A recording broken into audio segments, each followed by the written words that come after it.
જય હિન્દ, વંદે માતરમ મિત્રો. આજે આપણે સ્ટાન્ડર્ડ 12 ચેપ્ટર નંબર 12 શરૂ કરવા જઈ રહ્યા છીએ. ચેપ્ટરનું નામ આપેલું છે બાયોટેકનોલોજી અને તેના પ્રયોજનો. ચેપ્ટરનું નામ શું આપેલું છે? બાયોટેકનોલોજી અને તેના પ્રયોજનો. મિત્રો, બાયોટેકનોલોજી જીવવિજ્ઞાનની એક શાખા છે અને એનો આખો આ યુનિટ છે. યુનિટની અંદર બે જ ચેપ્ટરનો સમાવેશ થાય છે, જેમાં આપણે 11મું ચેપ્ટર એની અંદર બાયોટેકનોલોજીની એક મુખ્ય પદ્ધતિ છે પુનઃસંયોજિત ડીએનએ ટેકનોલોજી, તેના વિશે ભણેલા છીએ.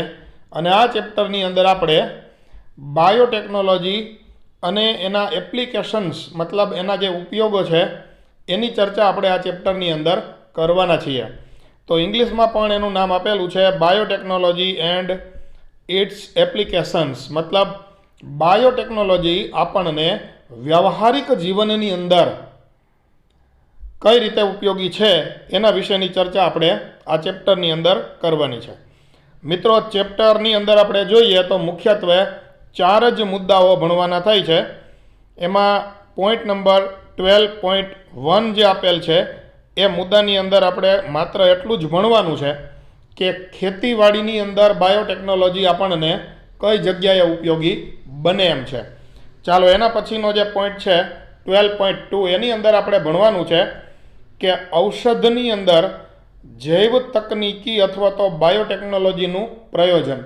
મતલબ જુદી જુદી દવાઓ બનાવવી છે, રસીઓ બનાવવી છે, તો એની અંદર બાયોટેકનોલોજી આપણને કઈ રીતે ઉપયોગી થઈ શકે છે. એના પછીનો જે ત્રીજો મુદ્દો છે 12.3, એની અંદર આપણે માત્ર એટલું ભણવાનું છે પારજનીનિક પ્રાણીઓ. મતલબ એવા પ્રાણીઓ કે જેનું જનીન બંધારણ આપણી જાતે આપણે શું કરેલું હોય તો કે બદલાવેલું હોય. દાખલા તરીકે આપણે ઇકોલાઈના શરીરમાં આપણું જનીન કાઢીને, ઇન્સ્યુલિન જનીન કાઢીને ફિટ કરેલું હોય તો એવું ઇકોલાઈ એ પારજનીનિક સજીવ કહેવાય. મતલબ કોઈ સજીવમાંથી યોગ્ય જનીન અથવા તો ઈચ્છિત જનીન કાઢી અને એને યજમાનમાં આપણે દાખલ કરીએ તો એવા યજમાન એ વિદેશી ડીએનએ ધરાવે છે અને એને આપણે શું કહી શકીએ તો કે પારજનીનિક સજીવો. તો અહીંયા પારજનીનિક પ્રાણીઓની ચર્ચા કરવાની છે. અને છેલ્લે આપેલું છે 12.4 મુદ્દો જે છે એમાં કેટલાક નૈતિક પ્રશ્નોનો સમાવેશ થાય છે. મતલબ ઇથિકલ ઇસ્યુઝ છે કે બાયોટેકનોલોજીનો મન ફાવે એવો જો આપણે ઉપયોગ કરીએ તો ઘણી વખત એનાથી માનવ જાત અને અન્ય સજીવોને પણ નુકસાની જવાના ચાન્સ ક્યારેક છે. તો એમાં કેટલાક નૈતિક પ્રશ્નો પણ સંકળાયેલા છે, જેની પણ આપણે આ યુનિટના છેલ્લા પોઈન્ટની અંદર ચર્ચા કરીશું. તો 12મું ચેપ્ટર ચાલો શરૂ કરીએ. શરૂઆતમાં થોડી પ્રસ્તાવના આપેલી છે, આપણે એ પ્રસ્તાવના પહેલાં જોઈ લઈએ. તમે અગાઉના પ્રકરણમાં બાયોટેકનોલોજી વિશે અભ્યાસ કરી ચૂક્યા છો. જો આપણે 11th ચેપ્ટરની અંદર ભણેલા છીએ કે ભાઈ બાયોટેકનોલોજી શું છે અને એની અંદર આમ તો ઘણી બધી ટેકનિકનો ઉપયોગ થાય છે, પણ મુખ્ય એક એની પ્રોસેસ આપણે ભણેલા છીએ પુનઃસંયોજિત ડીએનએ ટેકનોલોજી. આમ તો જે પીસીઆર આપણે ભણેલા છીએ એ પણ બાયોટેકનોલોજીની જ એક પદ્ધતિ છે, આવું તમે કહી શકો.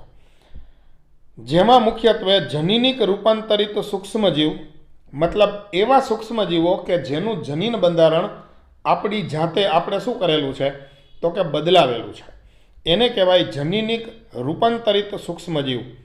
પછી તો કે ફૂગ. ઘણી ફૂગ પણ એવી છે જેના જનીન બંધારણમાં આપણી જાતે આપણે શું કરેલા છે તો કે ફેરફારો કરેલા છે. કેટલીક વનસ્પતિ અને પ્રાણીઓ એનો ઉપયોગ કરી બાયોફાર્માસ્યુટિકલ, મતલબ સૂક્ષ્મજીવોની મદદથી ફાર્માસ્યુટિકલ ઇન્ડસ્ટ્રીની અંદર દવાઓ બનાવવાની પ્રક્રિયા. તો એ બાયોફાર્માસ્યુટિકલ એ બ્રાન્ચની અંદર એ બધું આવે. અને જૈવિક પદાર્થોનું ઔદ્યોગિક સ્તરે ઉત્પાદન કરવામાં આવે.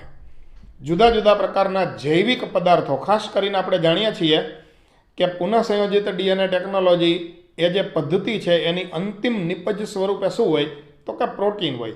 હવે આપણે જે આગળના ચેપ્ટરમાં ઉદાહરણ આપેલું એમાં અંતિમ નિપજ તરીકે ઇન્સ્યુલિન આપણે ઉત્પન્ન કરાવેલું, તો એ ઇન્સ્યુલિન પણ એક પ્રકારનું શું છે પ્રોટીન છે, જેની ડિટેલમાં ચર્ચા આપણે આ ચેપ્ટરની અંદર કરવાના છીએ. તો બાયોટેકનોલોજીની મદદથી બાયોફાર્માસ્યુટિકલ અને જૈવિક પદાર્થો, મતલબ જુદી જુદી પ્રકારની ફાર્માસ્યુટિકલની અંદર જે દવાઓ બને છે એ દવાઓ અને એ ઉપરાંત અન્ય જૈવિક પદાર્થોનું આ પ્રમાણે શું કરવામાં આવે તો કે ઔદ્યોગિક ઉત્પાદન કરવામાં આવે, મતલબ ખૂબ મોટા સ્તરે એનું ઉત્પાદન કરવામાં આવે છે. બાયોટેકનોલોજીનો ઉપયોગ ચિકિત્સા શાસ્ત્રની અંદર મતલબ મેડિકલ ક્ષેત્રે થાય છે. દવાઓ કે રસીઓ બનાવવા માટે, જુદા જુદા પ્રકારના નિદાન માટે પણ બાયોટેકનોલોજીનો ઉપયોગ થાય છે. દાખલા તરીકે PCR છે એ એક પ્રકારની નિદાનની પણ પદ્ધતિ તો છે જ, કે કયા પ્રકારનો રોગ આપણને થયો છે એ જાણવા માટે પણ ઘણી વખત PCR ટેકનોલોજીનો શું થાય ઉપયોગ થાય છે, જે આ ચેપ્ટરની અંદર આગળ આપણે ડિટેલમાં ભણીશું. ચાલો, ખેતીવાડીની અંદર પણ જનીનિક રૂપાંતરિત પાક મેળવવામાં આવે છે. આપણે જે ખેતીવાડી કરીએ છીએ એની અંદર જનીનિક રૂપાંતરિત પાક મતલબ એવા ખેતીવાડીના પાક કે જેની અંદર આપણી ઈચ્છા મુજબના જનીનો આપણે શું કરેલા છે તો કે પુનઃસંયોજિત DNA ટેકનોલોજીની મદદથી આપણી ઈચ્છા મુજબના જનીનો આપણે એ ખેતીવાડીના પાકની અંદર દાખલ કરેલા છે. દાખલા તરીકે બીટી કપાસ, આ તમારું જાણીતું ઉદાહરણ છે. તમે કદાચ બીટી કપાસના નામથી પરિચિત છો. આપણે બેક્ટેરિયાના જનીનને કપાસના છોડની અંદર દાખલ કરેલું છે, એનું આ ઉદાહરણ છે. ચાલો રેડી. તો આવા પાક પણ આપણી ખેતીવાડીની અંદર ઉછેરવામાં આવે છે, જે બાયોટેકનોલોજીને લીધે જ શક્ય બનેલું છે. હજી આગળ આપેલું છે પોષણ મૂલ્ય ધરાવતા ખાદ્ય, મતલબ એવા ખાદ્ય પદાર્થો કે જેની અંદર પોષણ મૂલ્ય શું હોય તો કે વધુ હોય. દાખલા તરીકે આપણે બાયોટેકનોલોજીની મદદથી ગોલ્ડન રાઈસ બનાવેલા છે, સોનેરી રંગના ચોખા મતલબ ગોલ્ડન રાઈસ. અને એ ગોલ્ડન રાઈસ જે છે એની અંદર વિટામિન એનું પ્રમાણ જે સામાન્ય ચોખા છે એના કરતાં થોડું વધુ છે. તો કહેવાનો મતલબ એમ છે કે ઊંચું પોષણ મૂલ્ય ધરાવે એવી ખાદ્ય નિપજો પણ બાયોટેકનોલોજીની મદદથી જ આપણે શું કરી શકીએ તો કે બનાવી શકીએ છીએ. છેલ્લે આપેલું છે બાયો રેમેડિયેશન. હવે બાયો રેમેડિયેશન એટલે શું તો કે ઘણી વખત જમીન ઉપર ઓઇલ ઢોળાયેલું હોય અથવા તો સમુદ્રની અંદર કે પાણીની અંદર ઓઇલ ઢોળાય છે. ઘણી વખત શું થાય કે સમુદ્રી જહાજો એ સમુદ્રની અંદર તરતા તરતા જતા હોય તો જહાજની અંદરથી કોઈ જગ્યાએથી માનો કે ઓઇલ લીક થાય છે અથવા તો ઓઇલ ઢોળાય છે, તો એ પાણીની સપાટી ઉપર ઓઇલ એમનેમ તરતું રહેશે, જેનાથી જળચર પ્રાણીઓ છે એના જીવન ઉપર જોખમ ઊભું થાય. તો આપણે એ સમુદ્રમાં જે કચરો ફેલાઈ ગયો હોય, ઓઇલ કોઈ જગ્યાએ પ્રદૂષણ ફેલાણું હોય ઓઇલ દ્વારા, તો એનો નિકાલ કરવા માટે, એનું વિઘટન કરવા માટે આપણે બાયોટેકનોલોજીની મદદથી બનાવેલા બેક્ટેરિયાનો ઉપયોગ કરીએ છીએ, જેનું નામ છે સ્યુડોમોનાસ. મિત્રો, આ સ્યુડોમોનાસ બેક્ટેરિયા નામ ખાસ આપણે ધ્યાનમાં રાખશું. એ ઓઇલ ઇટિંગ બેક્ટેરિયા છે અને એ ઓઇલ ઇટિંગ બેક્ટેરિયાનો ઉપયોગ શેના માટે થાય તો કે ઓઇલથી ફેલાયેલ જે પ્રદૂષણ છે એને દૂર કરવા માટે થાય. અને એ પ્રક્રિયાને શું કહેવાય તો કે બાયો રેમેડિયેશન. તો આ શબ્દ પણ આપણે ધ્યાનમાં રાખશું. ઓઇલની વાત આપણે ખાસ ધ્યાનમાં રાખશું અને ઓઇલ ઇટિંગ બેક્ટેરિયાનું નામ સ્યુડોમોનાસ. મિત્રો, આ પ્રશ્ન નીટની અંદર 2017ના પેપરની અંદર પૂછાયેલો છે, એટલે ખાસ આપણે એની કાળજી લેશું. જોકે અહીંયા ટેક્સ્ટ બુકની અંદર બાયો રેમેડિયેશન માત્ર નામ આપેલું છે, એનું કોઈ ડિટેલમાં વર્ણન અહીંયા આપેલું નથી, છતાં પણ આપણે ધ્યાન રાખવાનું થાય છે. એનું કારણ છે નામ તો છે ને, તો નામ છે તો એનું થોડું જાજુ વર્ણન એ આપણને ખબર હોવી જરૂરી છે. થોડું જાજુ વર્ણનો, બહુ વધારે નહીં. ક્લિયર? ચાલો, હજી આગળ આપેલું છે અપશિષ્ટ સુધારણા. હવે આ અપશિષ્ટ સુધારણા શબ્દ ગુજરાતીમાં લખેલો છે, છતાંય આપણે ગુજરાતી છીએ તોય આપણને સમજાતું નથી કે અપશિષ્ટ સુધારણા એટલે વળી શું. તો બાજુમાં ઇંગ્લિશ આપેલું છે, તમે જોઈ લ્યો એટલે સમજાઈ જશે. વેસ્ટ ટ્રીટમેન્ટ મતલબ પ્રદૂષણને નિવારવા માટે, કોઈ કચરો હોય એનું વિઘટન કરવા માટે પણ જનીન પરિવર્તિત બેક્ટેરિયા કે ફૂગનો આપણે શું કરી શકીએ છીએ તો કે ઉપયોગ કરી શકીએ છીએ. એ ઉપરાંત ઉર્જા ઉત્પાદનમાં પણ સૂક્ષ્મજીવોનો ઉપયોગ થાય. તમે જાણો છો મિત્રો કે બાયોગેસ ઉત્પન્ન કરવો છે તો મિથેનોજેન્સ પ્રકારના બેક્ટેરિયાની જરૂર પડશે. અને આપણે એવું કરી શકીએ કે મિથેનોજેન્સના જનીનની અંદર એવા પરિવર્તન કરીએ કે જેનાથી એ બાયોગેસનું ઉત્પાદન ઝડપથી કરી શકે અને વધુ કરી શકે, તો આપણને આ ફાયદો મળી શકે. તો ભાઈ આપણે મિથેનોજેન્સ જેવા બેક્ટેરિયાઓ છે જે ઉર્જાના ઉત્પાદનમાં મદદ કરે છે, અને આપણે એની અંદર જનીન પરિવર્તન કરવું હોય તો આપણે કેની મદદ લેવી પડશે? તો સિમ્પલ છે, જવાબ આવશે બાયોટેકનોલોજી. તો મિત્રો, બાયોટેકનોલોજી કેટલા ક્ષેત્રની અંદર આપણને ફાયદાકારક છે એ ક્ષેત્રની વાત અહીંયા લખેલી છે, જેમાંથી આપણે 2-3 વાત આ ચેપ્ટરની અંદર કરવાના છીએ. અહીંયા આપેલા દરેક કાર્ય વિશે ચેપ્ટરની અંદર ભણવાનું નથી. ચેપ્ટર થોડું નાનું છે એટલે એની અંદર 2-3 મુદ્દાનો સમાવેશ કરેલો છે. ચાલો, હજી આગળ આપેલું છે કે બાયોટેકનોલોજીના 3 જટિલ સંશોધન ક્ષેત્ર નીચે મુજબ છે. મિત્રો, બાયોટેકનોલોજીની અંદર કોઈ સંશોધન થતું હોય તો એ સંશોધનનું જે ક્ષેત્ર છે એ નીચે મુજબ છે એમ કરી અને એ 3 વાતો અહીંયા સરસ રીતે આપેલી છે. જરા જોઈ લઈએ શું કહેવા માગે છે. બાયોટેકનોલોજી છે ને એ સુધારેલ સજીવ, સુધારેલ એટલે ચપ્પુ લઈને સુધારવાની વાત નથી ભાઈ. દાખલા તરીકે ભીંડો સુધારી નાખ્યો તો એ સુધારેલ સજીવ ન કહેવાય. સુધારેલ મતલબ એવા સજીવો કે જેના જનીન બંધારણમાં આપણી જાતે આપણે ફેરફાર કરેલ છે, જેનાથી એ સજીવ આપણને વધુ ઉપયોગી બન્યું છે, એને સુધારેલ સજીવ કહેવાય. બગાડેલ નહીં ભાઈ, સુધારેલ. તો એમ કે સુધારેલ સજીવ સામાન્યતઃ સૂક્ષ્મ જીવ, દાખલા તરીકે ઈ કોલાઈ બેક્ટેરિયા, એની અંદર આપણું ઇન્સ્યુલિન જનીન આપણે ફીટ કરેલું છે, તો આપણે એ સુધારેલ ઈ કોલાઈ બેક્ટેરિયા કહેવાય, મતલબ હાઇબ્રિડ. ક્લિયર? અથવા તો શુદ્ધ ઉત્સેચક એના સ્વરૂપમાં શ્રેષ્ઠ ઉત્પ્રેરકો પૂરા પાડવા. આ બાયોટેકનોલોજીનું પહેલું ક્ષેત્ર અથવા તો પહેલું કાર્ય છે. શું કાર્ય કરે છે બાયોટેકનોલોજી? તો કે બાયોટેકનોલોજી આપણને ચોક્કસ પ્રકારના ઉત્સેચકો પૂરા પાડે છે, અથવા તો ચોક્કસ પ્રકારના એવા સૂક્ષ્મજીવો પૂરા પાડે છે કે જેની મદદથી આપણે કોઈ કાર્ય કરી શકીએ, અથવા તો એનો શ્રેષ્ઠ રીતે શું કરી શકીએ? તો કે ઉપયોગ કરી શકીએ. ચાલો, રેડી? હવે સામાન્ય ઇકોલાઈનો કાંઈ ઉપયોગ હતો નહીં, પણ એની બદલે એ જ ઇકોલાઈની અંદર આપણું ઇન્સ્યુલિન જનીન દાખલ કરી દેવામાં આવે તો એનો ઉપયોગ શું?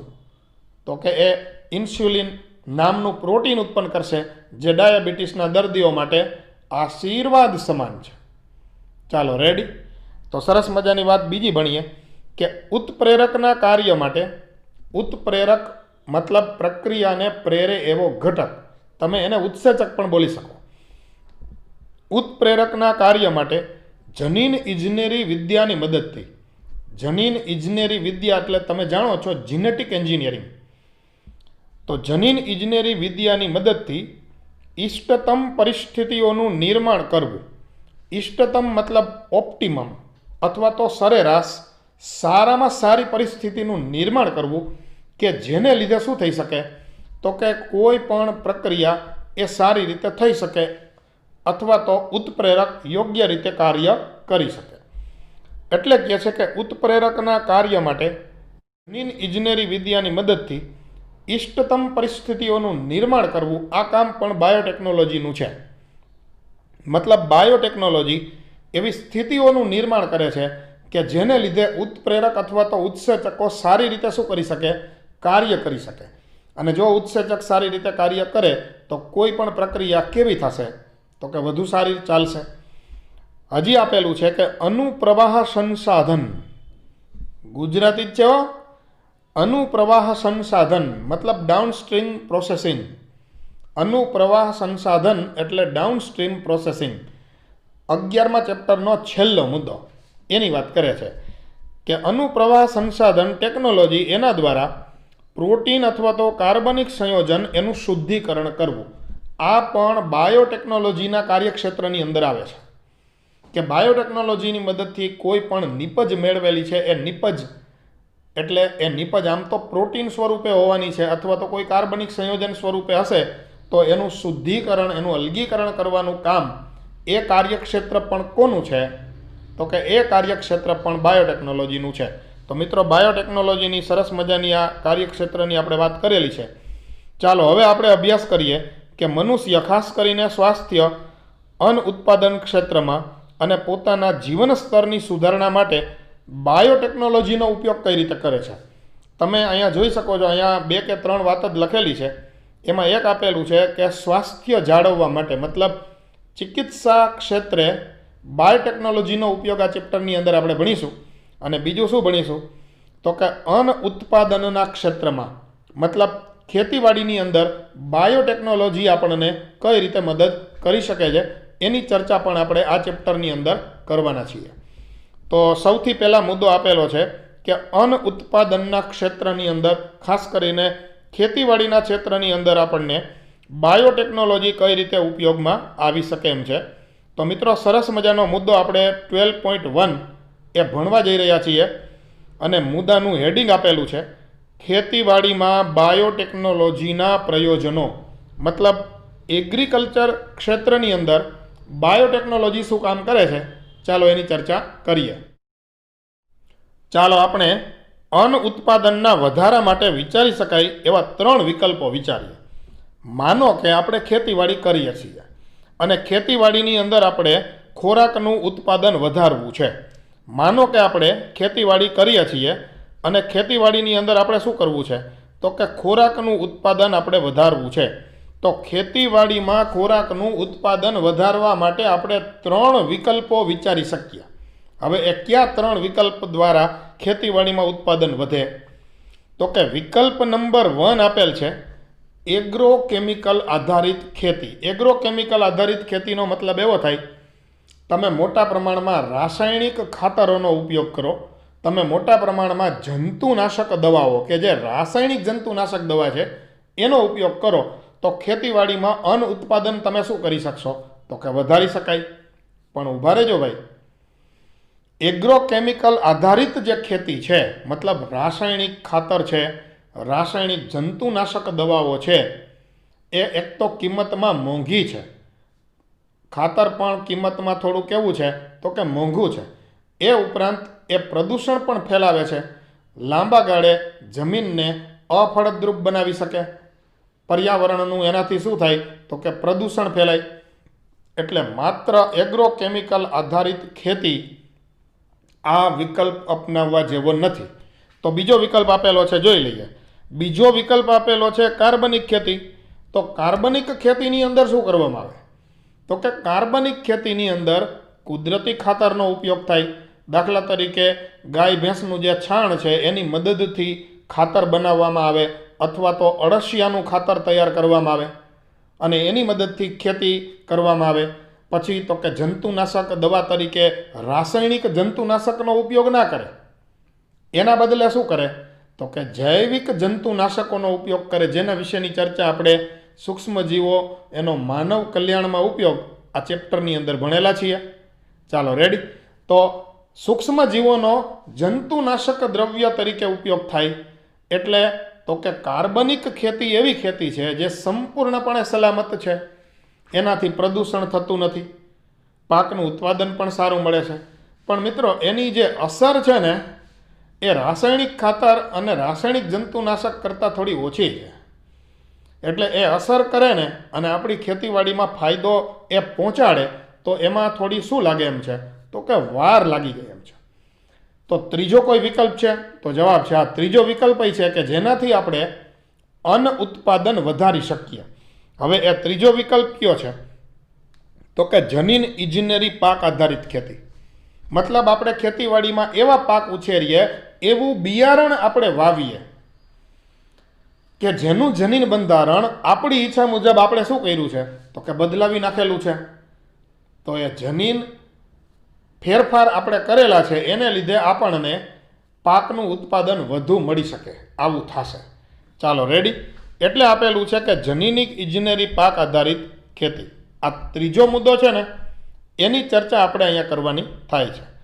પણ અહીંયા જે 3 મુદ્દા છે હવે એની ડિટેલમાં ચર્ચા આપેલી છે, આપણે જોઈ લઈએ. આમ તો નોર્મલ થિયરિકલ મુદ્દો છે કે હરિયાળી ક્રાંતિથી 3 ગણો અન્ન પુરવઠો પૂરો પાડી શકાયો છે. હરિયાળી ક્રાંતિ મતલબ ગ્રીન રિવોલ્યુશન, અને હરિયાળી ક્રાંતિ એટલે ખેતી ક્ષેત્રે જે કાંઈ વધુ વિકાસ થયો છે એને હરિયાળી ક્રાંતિ ગણવામાં આવે છે. પરંતુ તે વધતી જતી માનવ વસ્તી માટે તો હજી અપૂરતો જ છે. ખેતીવાડીમાં ભલે વિકાસ થયો હોય અને ઉત્પાદન પણ ખૂબ વધુ મળ્યું હોય, પણ સામે માનવ વસ્તી પણ પૃથ્વી ઉપર શું થતી જાય તો કે વધે છે. અને માનવ વસ્તી વધે એટલે બધાને ખાવા પીવાનું પૂરતું મળી શકે એમ નથી.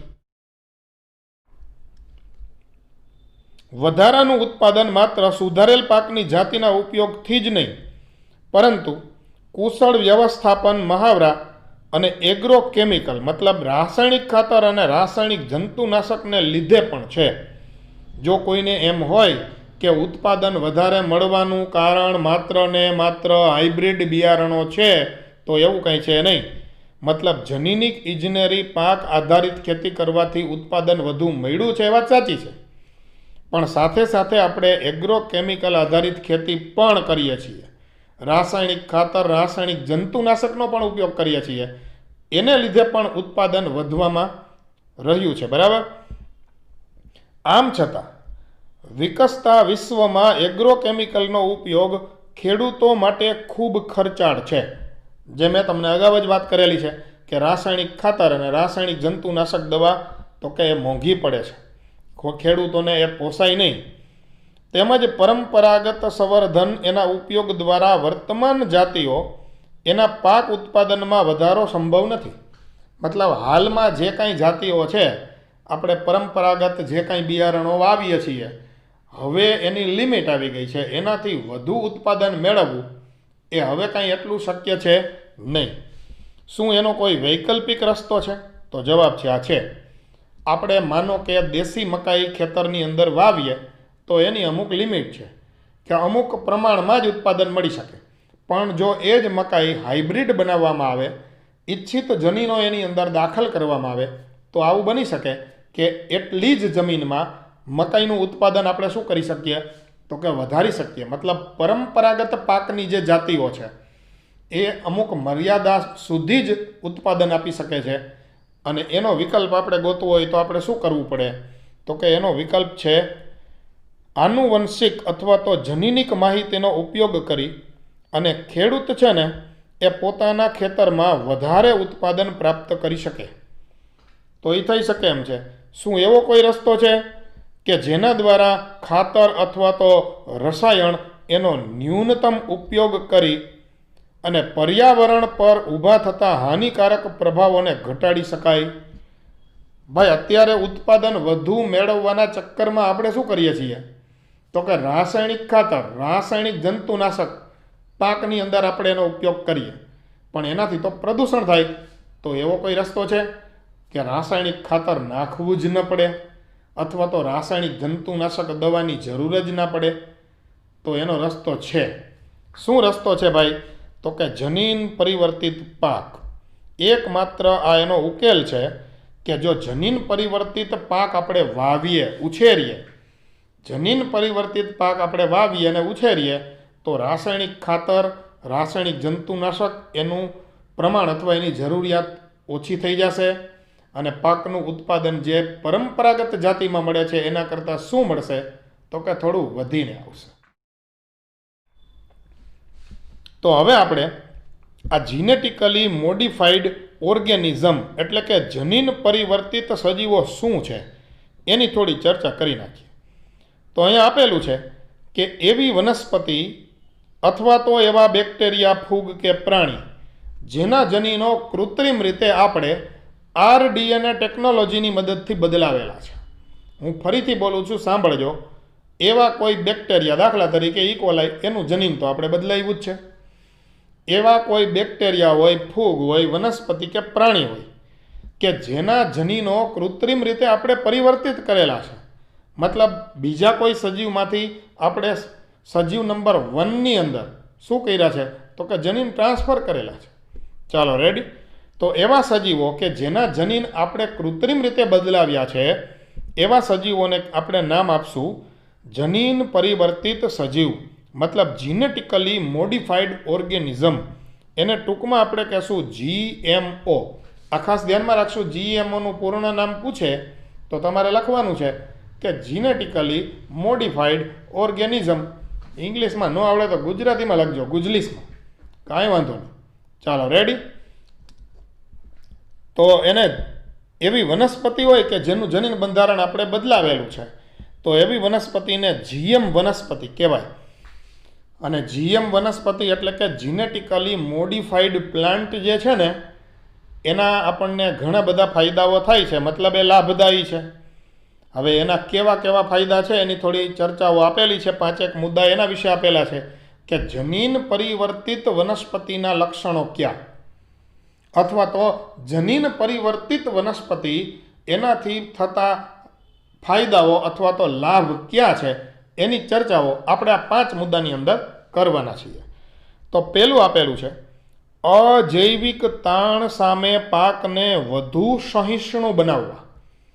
અજૈવિક તાણ મતલબ પર્યાવરણના કોઈ પરિબળ એની સામે આ જીનેટિકલી મોડિફાઈડ પ્લાન્ટ એટલે કે જનીન પરિવર્તિત વનસ્પતિ હોય એ વધુ ટકી શકે છે.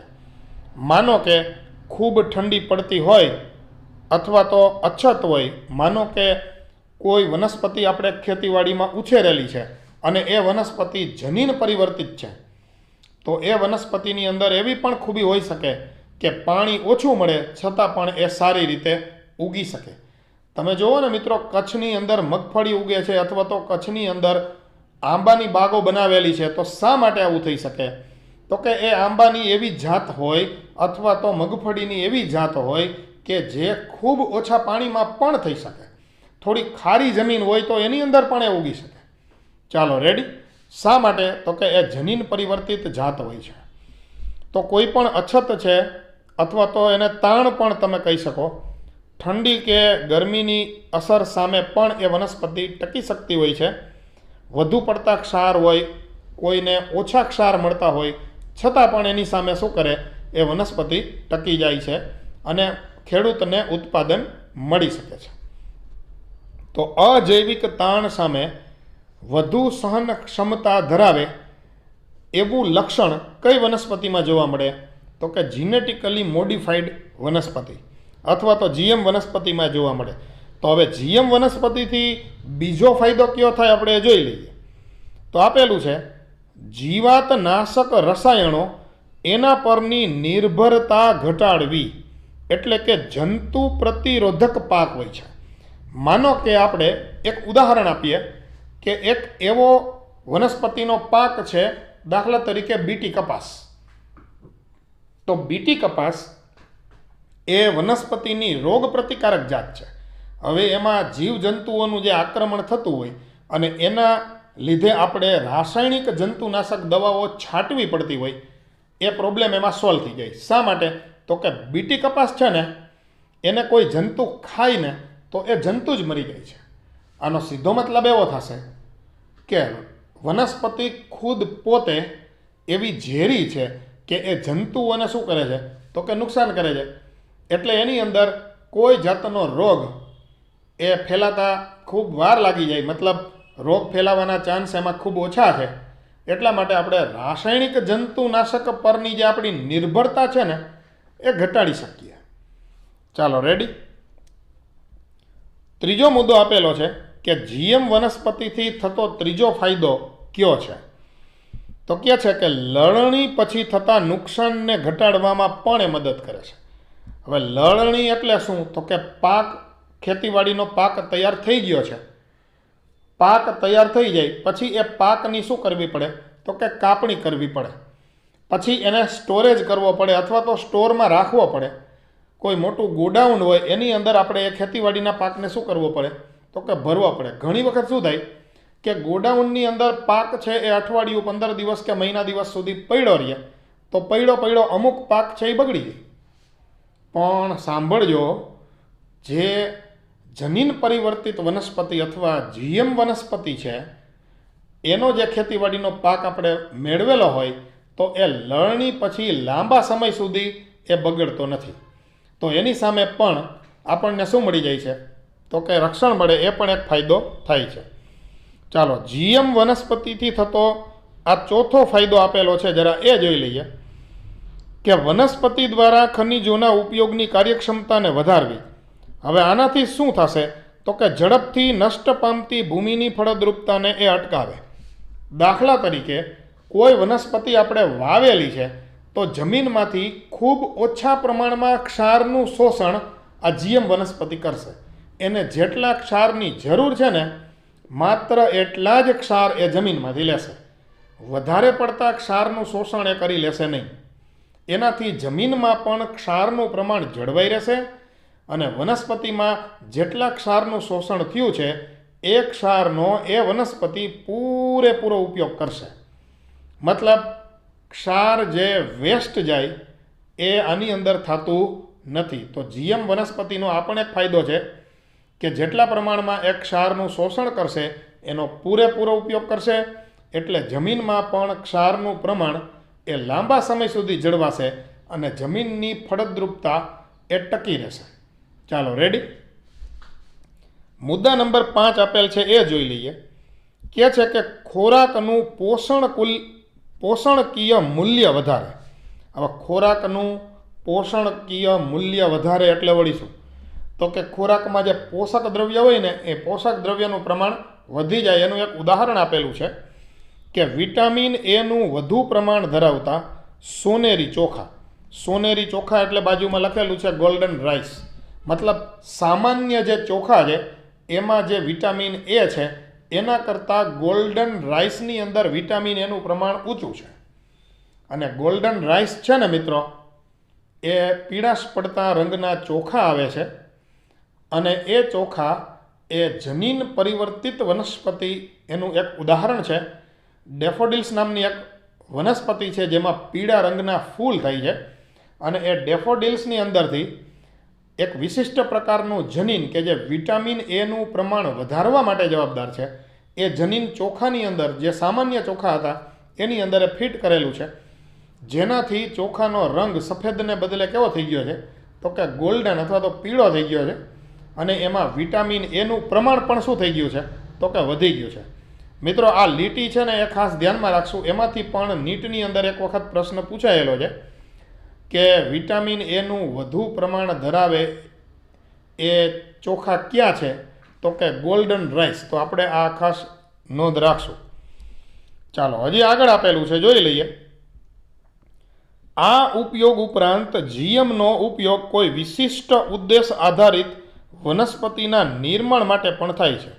કોઈ ચોક્કસ પ્રકારના લક્ષણો આપણે વનસ્પતિમાં જોતા છે તો એની અંદર પણ આપણે જનીનોનું શું કરીએ છીએ તો કે કૃત્રિમ રીતે પરિવર્તન કરીએ છીએ. દાખલા તરીકે મને એવી ઈચ્છા થાય કે બટાટાની અંદર સ્ટાર્ચનું પ્રમાણ વધી જાય તો હું બટાટાની અંદર પણ એવા કંઈક જનીનોમાં પરિવર્તન કરું કે જેનાથી બટાટા સ્ટાર્ચનું ઉત્પાદન શું કરી દે તો કે વધારી આપે. તો અહીંયા આપેલું છે સ્ટાર્ચ છે અથવા તો બળતણ તરીકે આપણે વનસ્પતિમાંથી કોઈ વધુ પ્રમાણમાં બળતણ મળી શકે એવા પણ જનીનો એની અંદર ફેરફાર કરાવી શકીએ. પછી તો કે કોઈ ફાર્માસ્યુટિકલ સંયોજનના સ્વરૂપની અંદર પણ આપણે ફેરફારો કરાવી શકીએ. માનો કે કોઈ એવી વનસ્પતિ છે કે જેની અંદરથી કોઈ ફાર્માસ્યુટિકલ સંયોજન અથવા તો કોઈ દવા મળે છે તો આપણે એ વનસ્પતિના જનીનો એમાં એવા ફેરફાર કરીએ કે એ દવા વધુ પ્રમાણમાં મળી શકે. આવું પણ થઈ શકે. તો એ સ્વરૂપમાં ઉદ્યોગોને વૈકલ્પિક સ્ત્રોત અથવા તો સંસાધનો એ શું કરી શકે તો કે પૂરા પાડી શકે.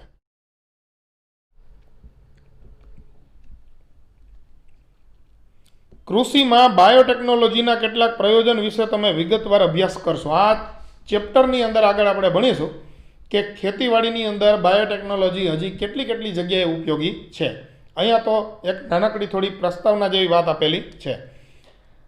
ઉદાહરણ આપેલું છે કે જેમ કે જીવાત પ્રતિકારક વનસ્પતિ, મતલબ એવી વનસ્પતિ કે જે ચોક્કસ પ્રકારની જીવાત છે એનો શું કરી શકે છે તો કે વિરોધ કરે છે. એના લીધે શું થશે તો કે જંતુનાશકના ઉપયોગના પ્રમાણને એ ઘટાડશે. મતલબ વનસ્પતિની અંદર જીવાત થાય અને જીવાત એ વનસ્પતિને ખાય તો જીવાત જ મરી જાય. તો એવી વનસ્પતિ એનો પાક આપણે ઉછેરીએ તો એની અંદર આપણે જંતુનાશક દવાઓ અથવા તો રાસાયણિક દવાઓ છાંટવી પડશે નહીં. ચાલો ક્લિયર. એક ઉદાહરણ આપેલું છે કે BT20 એક પ્રકારનો ઝેરી પદાર્થ છે. BT અને એ એક બેક્ટેરિયામાંથી મળે છે. બેક્ટેરિયાનું નામ આપેલું છે બેસિલસ થુરિન્જીએન્સિસ.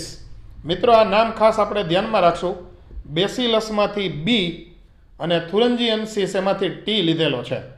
નામ ખાસ ધ્યાનમાં રાખશું. રોંગ હેન્ડથી 3 થી 4 વખત આ નામ લખવાનું થાય છે. બેસિલસ થુરિન્જીએન્સિસ નામનું આ બેક્ટેરિયા છે અને એ બેક્ટેરિયા એક ઝેર ઉત્પન્ન કરે છે અને એ ઝેરને આપણે BT20 તરીકે ઓળખીએ. BT20 કારક જનીન. બેક્ટેરિયાના શરીરમાં બીટી ઝેર ઉત્પન્ન કરવા માટે જવાબદાર જે જનીન હતું ને, આપણે બેક્ટેરિયામાંથી એ જનીન કાઢી અને વનસ્પતિની અંદર આપણે એને ટ્રાન્સફર કરેલું છે. તો એ વનસ્પતિ પણ ઝેરી થઈ ગઈ અને કીટકો સામે એ વનસ્પતિ શું આપવા માંડે છે? તો કે રક્ષણ આપવા માંડે છે. મતલબ બેક્ટેરિયાની મદદથી, બેક્ટેરિયાના જનીનની મદદથી આપણે રોગ પ્રતિકારક વનસ્પતિની જાત વિકસાવેલી છે, જેને આપણે બીટી કપાસ તરીકે ઓળખીએ છીએ. તો અહીં આપેલું છે કે બેક્ટેરિયાની અંદરથી આપણે એની ઘણી બધી પ્રતિકૃતિઓ, મતલબ એનું ક્લોનિંગ કરી એની ઘણી બધી એ જનીનની નકલ તૈયાર કરી અને એ નકલોને આપણે ક્યાં દાખલ કરેલી છે? તો કે વનસ્પતિના કોષોની અંદર દાખલ કરેલી છે, જેથી વનસ્પતિ છે ને એમાં પ્રતિકાર માટે જંતુનાશકની જરૂરિયાત પછી રહેતી નથી. તો કપાસમાં અત્યારે રાસાયણિક જંતુનાશક દવા એ છાંટવાની બહુ કંઈ ખાસ એટલી જરૂરિયાત હોતી નથી. આ રીતે આપણે બાયોપેસ્ટિસાઇડનું નિર્માણ કરેલ છે. બાયોપેસ્ટિસાઇડ ગુજરાતીમાં કહેવાય જૈવ જંતુનાશકો, જેના વિશેની ચર્ચા આપણે આગળ ભણેલા છીએ. ચાલો, એક ઉદાહરણ આપેલું છે કે આ રીતે કેટલી વનસ્પતિ બનાવેલી છે. તો કે બીટી કપાસ છે, બીટી મકાઈ છે, ચોખા છે, ટમેટા છે, બટેટા છે, સોયાબીન છે. આ ઉદાહરણ હવે ખાસ ધ્યાનમાં રાખવા પડે, કારણ કે MCQમાં પૂછાય. કપાસ, મકાઈ, ચોખા, ટમેટા, બટેટા, સોયાબીન. લે, આ તો ભળી જાય. કપાસ, મકાઈ, ચોખા, ટમેટા, બટેટા, સોયાબીન. ચાલો, મારી સાથે બોલો જી. એક સાથે બધા બોલશે. શરૂ કર. કપાસ, મકાઈ, ચોખા, ટમેટા, બટેટા, સોયાબીન. ટમેટા અને બટેટા. ચાલો, રેડી. અને સોયાબીન તો ભૂલશું નહીં આપણે. કપાસ, મકાઈ, ચોખા, ટમેટા, બટેટા અને સોયાબીન આ બધા એવા ઉદાહરણ છે કે જેની અંદર બેક્ટેરિયામાંથી ઝેરી જનીન કાઢીને ફિટ કરી દીધું છે. એટલે ખેતીવાડીના આ પાકને શું મળી ગયું છે? તો કે રક્ષણ મળી ગયું છે. તો મિત્રો, આના પછીના લેક્ચરની અંદર આપણે આ જે બધા નામ આપેલા છે એમાંથી બીટી કપાસ જે છે એની આપણે થોડી વિસ્તૃતમાં માહિતી મેળવીશું. આજનું લેક્ચર આપણે અહીંયા સુધી રાખીએ. તમે ચેનલને સબસ્ક્રાઈબ કરેલી ના હોય તો સબસ્ક્રાઈબ કરી લેજો. વિડીયોને તમે લાઈક અને શેર કરી દેજો. આવજો મિત્રો, ફરી મળીશું. સાથે મળી જીવ વિજ્ઞાન ભણીશું. સુતરિયા સરના જય હિન્દ, વંદે માતરમ.